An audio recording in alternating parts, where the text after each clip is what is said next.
नमस्कार स्टूडेंट्स, मैं नीरज अग्निहोत्री एक बार फिर आपके सामने स्वागत करता हूं आपका हमारे चैनल अक्षरा एजुकेशन सेंटर में। चलिए स्टार्ट करते हैं। हमारा जो केमिस्ट्री का टॉपिक चल रहा था उसके आगे आज हम पढ़ने वाले हैं विद्युत अपघटनी चालकता का मापन।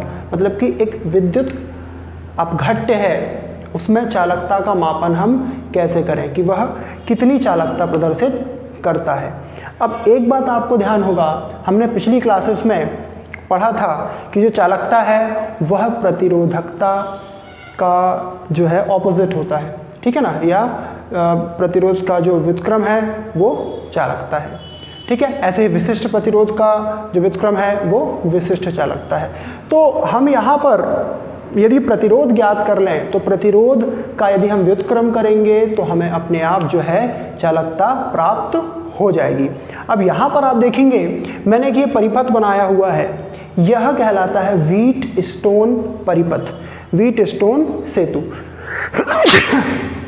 ठीक है। इस व्हीट स्टोन सेतु का उपयोग ये है कि यहाँ पर हमें देखिए, आप यहाँ पर ये एक स्क्वायर टाइप का दिख रहा है और इस स्क्वायर में आपको चारों भुजाओं में 4 प्रतिरोध दिख रहे हैं। इन 4 प्रतिरोधों में से 3 प्रतिरोधों के मान हमें ज्ञात होते हैं और किसी एक प्रतिरोध का मान जो है हमें ज्ञात करना होता है, ठीक है। तो इसके सिद्धांत पर ही यहाँ पर ये जो हमने विद्युत अपघटनी चालकता का मापन करने के लिए चित्र बनाया हुआ है या ये जो संयंत्र जो है एस्टैब्लिश किया हुआ है, असेंबल किया हुआ है, ये जो है इस व्हीट स्टोन सेतु के सिद्धांत पर कार्य करता है, जिसके थ्रू जो है हम यहाँ पर चालकता का मापन कर सकते हैं। लेकिन चालकता का मापन कैसे करेंगे? पहले प्रतिरोधकता का मान ज्ञात करके, ठीक है। तो समझ गए होंगे आप। अब हम आते हैं पहले अपने व्हीट स्टोन सेतु पर कि ये व्हीट स्टोन सेतु क्या होता है, व्हीट स्टोन सेतु का सिद्धांत क्या होता है। तो जैसा कि मैंने आपको बताया कि यहाँ पर जो इसमें जो भुजाएं दिख रही हैं जिसमें 4 प्रतिरोध लगे हुए हैं, इन 4 प्रतिरोधों के में से आपको 3 के मान पता होते हैं और 1 का मान ज्ञात करना होता है। अब व्हीट स्टोन सेतु का सिद्धांत ये कहता है कि 2 संलग्न भुजाओं, है ना, किन्हीं 2 संलग्न भुजाओं, यहाँ पर 4 भुजाएं हैं, 1 2 3 4, तो 4 में से कोई 2 संलग्न भुजाएं ले लें हम और अन्य 2 संलग्न भुजाएं जो हैं, है ना, उनके प्रतिरोधों का जो अनुपात है वो बराबर होता है। अच्छा, कैसे बराबर होता है? तो यहाँ पर मान लीजिए हमने P और R लिया, यानी कि P/R, मतलब P और R का अनुपात बराबर होगा Q और S के अनुपात के। अब मान लीजिए यहाँ से हमें भाई R प्रतिरोध का मान ज्ञात करना है, ठीक है ना। ये व्हीट स्टोन सेतु कहता है कि 2 संलग्न भुजाओं पर उपस्थित जो प्रतिरोध है, जो उनका अनुपात है, वो अन्य 2 भुजाओं पर उपस्थित प्रतिरोधों के अनुपात के बराबर होता है, ठीक। तो यहाँ से यदि हम R का मान निकालते हैं तो R बराबर आता है P गुणित S बटे Q, और ये हमने क्या निकाला? प्रतिरोध निकाला, है ना। 4 भुजाएं हैं, 4 में 4 प्रतिरोध लगे हैं, P Q R और S। हमको यहाँ पर R जो है वो पता नहीं था, हमने R का मान निकाल लिया। बहुत सरल है, ये फिजिक्स का टॉपिक है तो ये फिजिक्स में ही हम इसको डिस्क्रिप्टिव तरीके से देख लेंगे। अभी फिलहाल हम अपने विद्युत अपघटनी चालकता के मापन में वापस आ जाते हैं, ठीक है। तो यहाँ पर भी मैंने देखिएगा ये डायग्राम बना हुआ है पूरा विद्युत अपघटनी चालकता का मापन करने के लिए। अब आप देखें RB मतलब है रेजिस्टेंस बॉक्स, या रेजिस्टेंस बॉक्स मतलब प्रत्यावर्ती प्रतिरोध, इसे हमने बोला है P। यहाँ पर जो PQR है वही यहाँ पर इसको हमने क्या बोल दिया? P। फिर यहाँ पर आप देखेंगे ये जो जॉकी दिख रही है, जॉकी से मतलब है ये एक वायर है जो कि इस प्रत्यावर्ती धारा स्रोत का जो परिपथ बना हुआ है उस पर हम उसे वहाँ से ये जॉकी क्या करती है कि जो इसमें प्रतिरोध बह रहा है, सॉरी प्रत्यावर्ती धारा स्रोत है, तो धारा जो बह रही है उस धारा के मान को यहाँ पर ज्ञात करता है, ठीक। फिर ये हेडफोन जो है, ये हेडफोन जब यहाँ पर धारा बहती है तो यहाँ पर देखिए ये प्रत्यावर्ती धारा स्रोत है और इससे जो धारा बहती है वो इस तार, ये जो तार है इसको मैंने अभी लिखा नहीं है, ये AB तार है, उच्च प्रतिरोध वाला तार है ये। तो जब ये धारा इस उच्च प्रतिरोध वाले तार से गुजरती है तो हमें ये जो जॉकी है वो विक्षेप प्रदान करता है, एक मीटर लगा होता है उससे विक्षेप प्रदान करता है। ठीक है, अब विक्षेप का क्या उपयोग होगा मैं आपको बता देता हूँ अभी।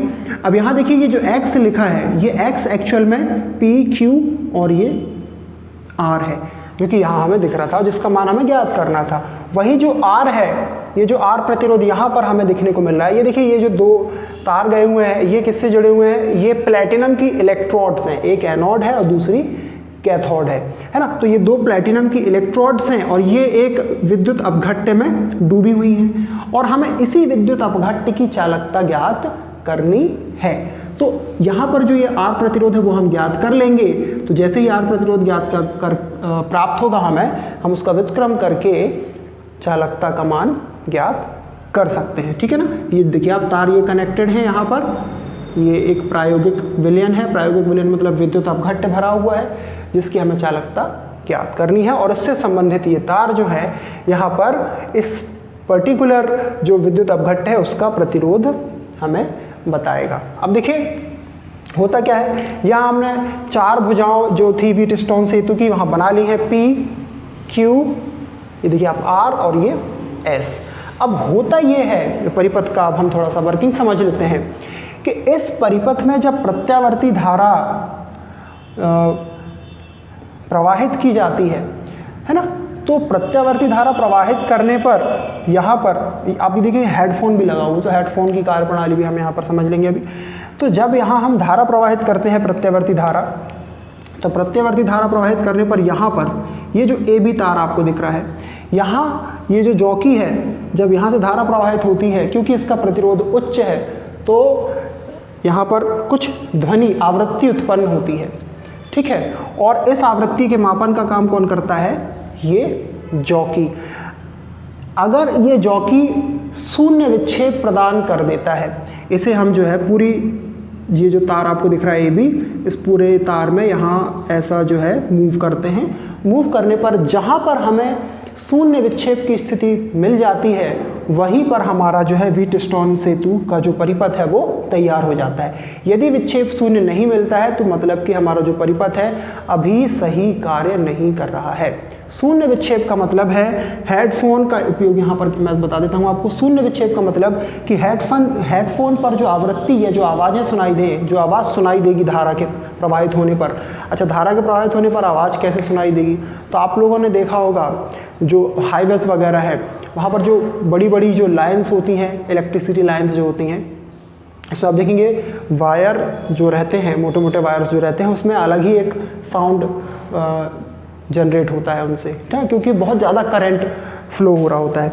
ऐसे यहाँ पर है, जब यहाँ पर शून्य विक्षेप की स्थिति मिलेगी, मतलब धारा का मान जो है वो विक्षेप शून्य दिखाएगा, तो ये हेडफोन जो है ये बिल्कुल बहुत लो फ्रीक्वेंसी का साउंड जनरेट करेगा। कहना चाहिए कि बिल्कुल भी साउंड वहाँ पर जनरेट नहीं होगा।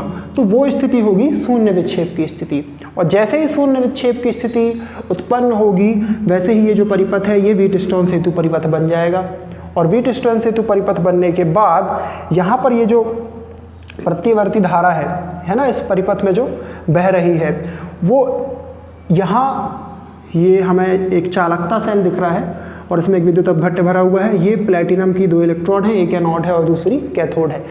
इसमें धारा प्रवाहित होने लगेगी और जैसे ही इसमें धारा प्रवाहित होगी आपको पता है कि ये जो इलेक्ट्रोड है उससे जो इलेक्ट्रॉन्स हैं वो एनोड की तरफ मूव करने लगेंगे।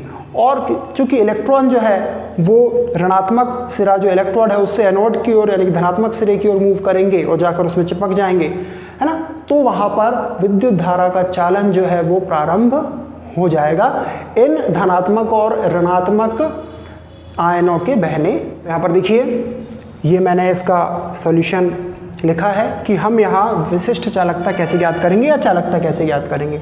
अब देखिएगा यहाँ पर हमको P प्रतिरोध दिख रहा है, RB रेजिस्टेंस बॉक्स जो है प्रतिरोध बॉक्स का प्रतिरोध P है, अज्ञात विलयन का प्रतिरोध R जो हमको यहाँ से मिलने वाला है, फिर लंबाई AD, ये जो AD लंबाई है ये, ठीक है, फिर इसके बाद और BD, ये BD जो लंबाई है। अब ये AD और BD हमें कैसे मिलेगी, मैंने आपको पहले ही बताया कि ये जो जॉकी है, ये जॉकी की जो पोजीशन है ये D से शो हो रही है, ठीक है ना।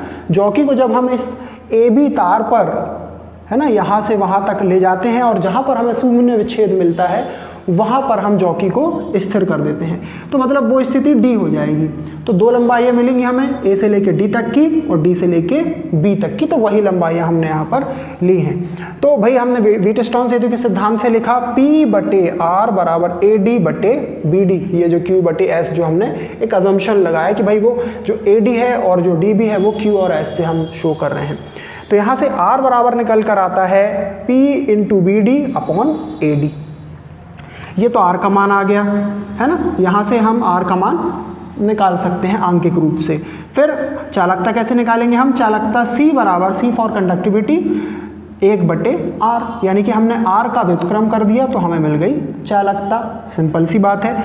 अब मान लीजिए हमें विशिष्ट चालकता ज्ञात करनी है विलयन की, तो विशिष्ट चालकता क्या होती है, 1/R × L/A।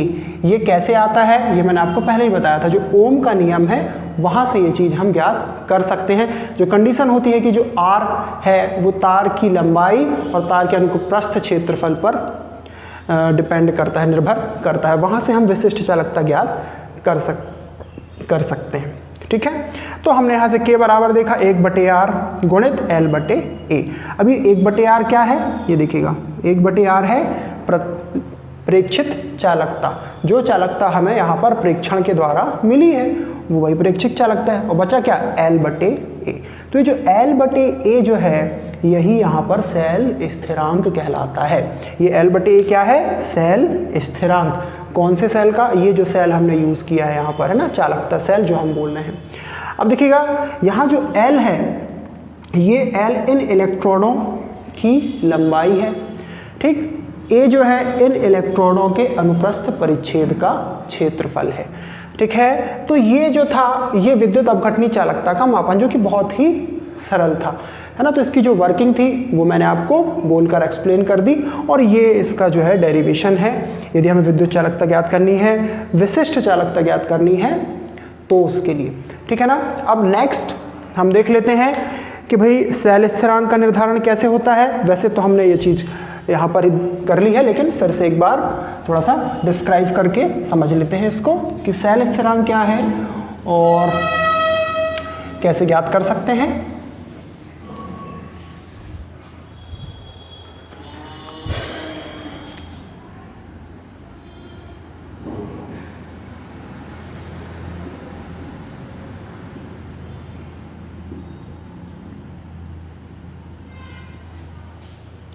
हम सेल स्थिरांक के बारे में बात कर लेते हैं अब।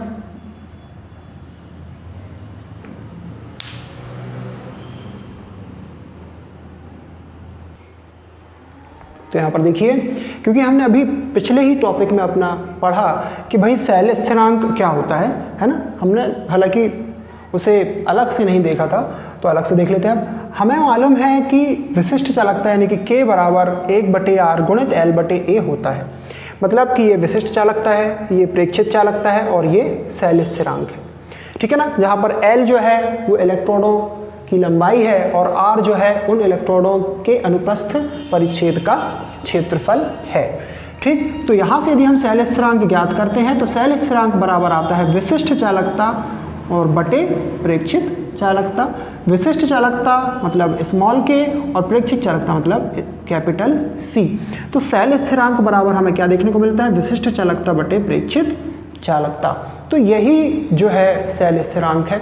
अब सेल स्थिरांक को ज्ञात करने के लिए हम ये देखते हैं कि भाई हमें एक विद्युत अपघट्य की जरूरत पड़ती है। तो मोस्टली जो है एक विद्युत अपघट्य के रूप में, एक आदर्श विद्युत अपघट्य जैसे हम बोल सकते हैं, पोटेशियम क्लोराइड KCl का उपयोग किया जाता है। जो भी चालकता सेल वगैरह है उसमें KCl यानी कि पोटेशियम क्लोराइड का उपयोग किया जाता है।